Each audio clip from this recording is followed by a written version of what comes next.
అవతల వారు ఒక మాట అన్నప్పుడు ఆ మాటలో ఉన్న ప్రేమని స్వీకరించగలిగితే వృద్ధిలోకి వస్తావు. అట్లా కాకుండా కేవలం మాటలో ఉన్న కాఠిన్యం ఒక్కటే నువ్వు చూసుకుంటే వృద్ధిలోకి రావు. నిజం చెప్పాలంటే టెండూల్కర్ గారి మీద విమర్శ చేసినప్పుడు ఆయన మీద ప్రేమతో చేయలేదు, ఆయన మీద విమర్శతోనే రాశారు ఎండూల్కర్ అని. అయినా ఆయన అంత గొప్పగా స్వీకరించారు. దాన్ని స్వీకరించి నేను నోటితో కాదు నా బ్యాటుతోటే జవాబు చెప్తానన్నారు. అందుకే playing it in my own way అని రాసుకున్నారు ఆటోబయోగ్రఫీలో. మళ్ళీ అంత గొప్పగా అడికీర్తి సంపాదించారు.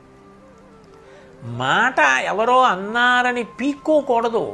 అమ్మ కాకపోతే ఎవరంటారు, నాన్నగారు కాకపోతే ఎవరంటారు, గురువుగారు కాకపోతే ఎవరంటారు, వాళ్ళకే నేను వృద్ధిలోకి రావడం కావాలి అందుకని అంటారు అని తెలుసుకుని వాళ్ళు సంతోషించేటట్టు నువ్వు మారాలి.